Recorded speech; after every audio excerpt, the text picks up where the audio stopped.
왕기상 14장 말씀을 함께 나누겠습니다. 1절 말씀을 읽고 묵상을 시작할게요.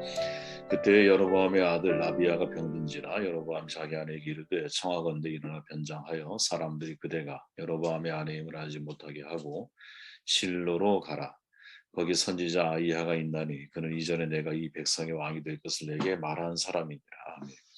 위기에 하나님을 찾으라. 너무 흔한 제목이지만 막상 우리가 위기에 처하게 되면 하나님을 찾는 사람이 많지 않다라는 것을 감안하면 위기에 하나님을 찾으라는 말은 우리가 늘 마음속에 잊지 말고 품고 살아야 할 그런 명제가 아닐까 하는 생각을 해봅니다. 둘째 아들이 결정적인 순간에 돌이킬 수 있었던 이유는 자신이 하나님의 자녀라고 하는 확신이 있었기 때문이죠. 둘째 아들이라고 하는 확신이 있기 때문에 돌아갈 집이 있는 거예요.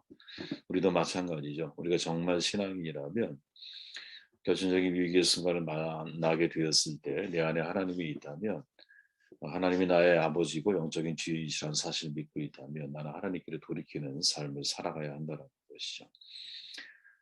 북이스라엘의 여로보암과 남유다의 르호보암에 대한 사건을 소개하고 있는데 불행히도 여로보암의 아들이 병들어요. 아비야란 이름이죠. 아내를 통해서 실로에 있는 선지자 아히야의 도움을 받으려고 하지만 아들은 결국 죽죠. 반면에 이제 남유다의 르호보암은 어머니의 길을 따라서 우상 숭배 길을 걷다가 애굽 시삭과 전쟁을 한 이후에 여호와의 전을 찾는 사람이 되죠. 도대체 이 두 명의 나라 또 두 나라와 두 명의 왕들이 전하는 교훈이 뭘까 질문을 가지고 말씀을 묵상해 보면 여로보암은 그런 거죠. 위기에 하나님을 찾지 않는다라는 거예요. 그때 여로보암의 아들 아비야가 병들었다. 여기서 그때란 여로보암이 앞에 있는 13장 33절에 보니까 악한 길에서 떠나 돌이키지 아니하고 일반 백성을 산당의 제사장으로 삼고 있을 때 그때를 가리키죠. 여로보암이 잘못을 돌이키지 않고 일반 백성을 제사장으로 세우는 일을 지속하고 있을 때 그때 이 여로보암의 아들이 병이 든 거죠. 우리는 결과를 이미 알고 있습니다. 아들이 죽어요. 그러나 열왕기 기자는 아들의 죽음에 대해서 희망적인 메시지를 전하죠. 13절을 보니까 오직 이 아이만 묘실에 들어가리니 이는 여로보암의 집 가운데서 그가 이스라엘의 하나님 여호와를 향하여 선한 뜻을 품었습니다. 죽음에 대한 새로운 측면을 우리에게 소개해주고 있는데 우리는 죽음을 사실은 불행이라는 심정으로 받아들이기 쉽지만 때로 그 죽음은 하나님이 주신 축복일 수 있다는 거죠. 하나님은 죽음을 통해서 당신의 자녀를 보호하실 수 있다라고 하는 것이 이 사실은 여로보암의 아들의 죽음을 통해 하나님이 우리에게 전하는 메시지이죠. 그죠? 아비야는 여로보암의 가문에 유일하게 하나님을 향하여 선한 뜻을 품었던 사람이었던 것 같아요. 성경에 그렇게 말하는 거 보니까 하나님은 그를 죽음으로 축복을 하신 거죠. 저주한 게 아니에요. 여로보암이 죽고 나서 여러분 이제 나답이 이제 그 아들 나답이 왕이 되는데 나답의 이제 집권 2년째 됐는데 다음 장에 가면 나오죠. 바하사가 모반을 일으켜요. 바하사는 여로보암을 멸종을 시키는데 온 가족을 다 죽여요. 그죠? 그러니까 하나님께서 오직 아비야만 평온하게 죽게 하시고 참혹한 재앙으로부터 그를 보호하시는 거죠. 죽음이라는 방법을 통해서 자기의 백성을 보존하고 보호하시는 분, 그분이 하나님일 수 있다. 과연 모세가 가나안 땅에 들어가지 못하고 죽음을 경험한 것이 하나님이 모세에게 좀 불편함일까? 아니면 하나님의 배려일까? 저는 하나님의 배려라고 생각을 하거든요. 악한 시대에는 하나님께서 큰 재앙으로부터 미리 피할 수 있도록 평온한 죽음으로 우리를 인도하실 수 있다는 가능성, 이걸 절대로 여러분들 놓치지 말기 바라고요. 죽음을 이해할 때 다각도에서 우리가 이해할 필요가 있다는 거죠. 그러나 문제는 이것은 성경의 입장이라면 아들의 죽음을 눈앞에 두고 있는 여로보암의 입장에서는 같은 마음일 수 없잖아요. 아버지이기 때문에. 아버지로서 어떻게든 자식을 살리고 싶고. 또 그래서 그가 선택한 방법이 자기 아내로 하여금 실로에 있는 선지자 아히야를 만나게 하는 거죠. 아히야는 그가 여로보암이 북이스라엘의 왕이 될 것을 예언해 주었던 선지자거든요. 지금 비록 여로보암은 불순종의 자리에 서 있지만 그의 마음은 하나님의 능력에 대해서 알고 있어요. 네. 내가 그분의 말씀에 순종하지 못하지만 그분의 능력에 대해서는 알고 있다고. 그에게 많은 거짓 선지자와 제사장들이 있었죠. 누구 여로보암에게. 그러나 그가 최후에 선택한 것은 아이야였다라는 점을 주목할 필요가 있는 거거든요. 이게 사실은 하나님께 불순종하는 사람들이 가지고 있을 수 있는 저는 신앙의 이중성이라고 보는데 평소에는 자기의 뜻대로 마음대로 살아요. 근데 결정적인 위기 순간이 찾아오면 하나님을 찾는 거죠. 물론 그렇게 해서라도 하나님을 바르게 찾는다면 우리는 절대로 그런 분들을 비난할 필요가 없고 비난할 수도 없다고 저는 생각을 해요. 그런 사람일지라도 하나님께서 은혜를 베풀어 주신다라는 것. 이건 정말 하나님이 아가페라고 하는 사랑의 그 크기 안에 다 포함되어 있는 거잖아요. 그러나 여로보암의 방법이 정말로 진정한 믿음을 동반한 행동이었는가? 이것을 우리가 생각하기 쉽지가 않다라는 거죠. 저는 인생에 여러분 누구나 명함이 있듯이 누구나 인간은 이중성을 가지고 살아간다고 보거든요. 좋은 감정이면 나쁜 감정이 있죠. 그죠? 진실을 내가 말하면서도 그 안에 거짓이 포함될 수도 있어요. 내가 얼굴로는 웃고 있지만 속으로는 여러분 울고 있을 때도 있는 거거든요. 그러나 여러분 어떠한 이중성도 결정적인 순간이 될 때는 이 이중성이 단순성이 되어야 한다고 저는 생각을 하거든요. 다시 말해 좀 진실해질 줄 알아야 된다는 거예요. 어떤 때가 되면. 이제 여로보암이 아비의 아들이잖아요. 병으로 인해서 선지 아이야를 찾는 것은 정말 좋은 선택이었다고 저는 생각을 해요. 근데 문제는 뭐냐면 그것을 아내에게 부탁하고 심지어 아내를 변장시켜서 그 선지자를 만나게 하죠. 아마도 생각해 보면 왕으로서의 체면도 있을 것이고 또 왕의 아내 이미 들통이 나면 아이야가 결코 아이의 미래를 알려주지 않을 수 있지 않을까 이렇게 아마 생각했던 것 같아요. 지금 여로보암 아내를 변장시킬 때가 아니죠. 제가 말하고자 하는 핵심. 왜? 내가 사랑하는 아들이 지금 죽을 병에 걸렸는데 내가 혹 누군가의 도움으로 이 아들이 살아날 길이 있다면 그러면 아버지로서 그가 행동해야 선택해야 할 온전한 모습이 무엇일까 질문해 보면 자기 아내도 아니고 아내를 변장시키는 것도 아니고 어떤 정보를 듣기 위한 것도 아니고 아이야를 통해서 하나님을 만나려고 하는 간절함이 누구 여로보암에게 필요한 것이 아니었을까 이런 생각을 하게 되는 거죠. 그때 아들이 병들었어요. 그죠? 여로보암이 악한 길을 고집했을 때 자기 마음대로 제사장을 선택했을 때 하나님의 절기를 마음대로 바꿨을 때 아들이 병이 들었단 말이에요. 지금. 문제의 원인이 누구? 여로보암에게 있어요. 그걸 여로보암 자신도 잘 알아요. 그렇다면 문제 해결의 키워드를 내가 가지고 있다면 결자해야지 내가 그 문제를 풀어내야 되는 거죠. 과거 아이야 선지자가 여로보암을 만났을 때 여러분 이렇게 말을 해요. 이거 참 유심히 봐야 할 메시지인데 열왕기상 11장에 보면 이렇게 말하죠. 내가 그의 아들 손에서 나라를 빼앗아 그 10지파를 너에게 줄 거야. 그의 아들들에게 내가 한 지파를 주어서 내가 거기에 내 이름을 두어서 하여 택한 성읍 예루살렘에서 내 종 다윗이 항상 내 앞에 등불을 가지고 있게 할 거야. 내가 너를 취하리니 너는 너의 마음에 원하는 대로 다스려라. 이스라엘 위에 왕이 되되 너가 만일 내가 명령한 모든 일에 순종하고 내 길로 행하며 내 눈에 합당한 일을 하며 내 종 다윗이 행함같이 내 율례와 명성을 지키면 내가 너와 함께 있어. 다윗을 위하여 세운 것 같이 너를 위해 견고한 집을 세우고 이스라엘을 너에게 줄 거야. 하나님이 아이야를 통해서 미래를 보장하시거든요. 그런데 전제가 뭐였냐면 다윗처럼 하나님의 율례와 명령을 지키면 하나님께서 함께 하실 것이고 견고한 집을 짓게 하시고 이스라엘을 너에게 줄 거야. 북이스라엘을 준다고 약속을 하셨어요. 그런데 여로보암의 문제는 뭐냐면 바로 이 지점인 거예요. 내 마음에 원하는 대로 다스릴 수 있다라고 하는 메시지가 있잖아. 그죠? 그것만 여로보암이 취한 거지. 이게 여로보암의 불행인 거예요. 자기 마음에 원하는 대로만 다스리고 있는 거죠. 하나님의 윤리와 명령을 잊어버려요. 자기 마음대로 일반 백성으로 제사장을 삼고 마음대로 하나님의 절기를 정해요. 이런 여로보암에게 위기가 찾아온 거거든요. 아들이 죽을 병에 걸린 거예요. 문제 해결을 위해 아이야 선지자를 찾아요.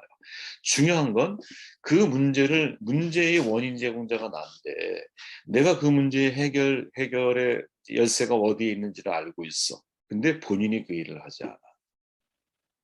참 이게 여로보암에게 불행이구나 그런 생각을 제가 하게 되었습니다. 문제의 핵심을 정확하게 알고 있다면 해결할 수 있는 사람이 나서야 되는 게 맞는 거거든요. 여로보암은 위기의 순간에 하나님을 찾지를 못하죠. 그것이 위기를 실패로 만들고 있는 이게 북이스라엘 여로보암의 최후를 우리에게 소개하는 모습이 아닌가 생각을 하게 되었습니다. 자, 21절 말씀을 읽을게요. 솔로몬의 아들 르호보암은 유다 왕이 되었으니 르호보암이 왕위에 오를 때의 나이가 41세라.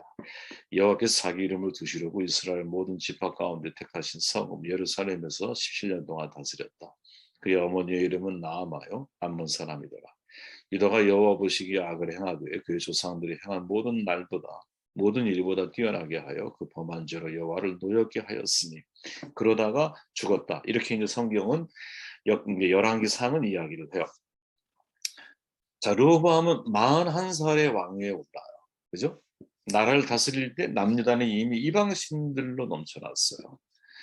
이게 르호보암의 잘못이 아니에요, 여러분. 그죠? 이 우상 숭배는 르호보암 때부터 시작된 게 아니에요. 뿌리가 있어요. 그리고 솔로몬이죠. 솔로몬의 정략 결혼이 만들어낸 결과였어요. 뿌리가 솔로몬이야, 사실은. 21절에 어머니의 이름은 나아마의 암몬 사람이다 이렇게 말하잖아요. 어머니가 이방 암몬 출신이라는 점을 주목해야 되죠. 왜? 암몬 공주가 솔로몬에게 시집 오면서 암몬에서 선비나 신들을 함께 데리고 왔고 어렸을 때부터 르호보암은 어머니를 통해서 그 암몬의 신들을 보면서 자랐을 거예요. 그죠? 어머니가 눈을 뜨면 암몬의 신에게 제사하고 엎드려 경배하는 건 낯설지가 않아요. 인도네시아인가요? 어디? 인도네시아도 그렇고 네팔도 그렇고 가보면 정말 아침에 눈을 뜨면 사람들이 다만 꽃잎 하나라도 그들이 믿는 신에게 이렇게 지붕이나 혹은 벽 담 위에 이렇게 올려놓으면서 하루를 그렇게 시작을 하거든요. 어려서부터 그렇게 살아온 걸 보고 자라온 거예요, 사람들은. 당연히 그들에게 있어서 이건 전혀 낯설지가 않죠. 내 삶의 일부가 되어버릴 수밖에 없는 거죠. 르호보암이 여러분 솔로몬이 죽자 5년 만에 전쟁이 휩싸여요. 그죠? 25절에 보니까 르호보암 왕 제5년에 애굽왕 시삭이 올라와서 예루살렘을 쳤다. 애굽왕 여호와의 성전의 보물과 왕궁의 보물을 모두 빼앗고 또 솔로몬이 만든 금방패를 다 빼앗았다. 그래서 그 다음부터는 놋방패가 사용이 되어지죠. 자, 생각해 보세요, 여러분. 애굽은 솔로몬이 가장 공들였던 나라거든요. 가장 먼저 애굽의 딸과 혼인 관계를 유지하잖아. 왜? 애굽이라고 하는 정말 강대국이 우리와 나와 우호적인 관계에 있을 때 다른 주변 나라와도 관계를 맺는 데서 도움을 많이 얻을 수 있잖아. 그런데 중요한 거 솔로몬이 죽은 이후에 가장 먼저 침략한 나라가 누구냐? 그게 애굽이에요.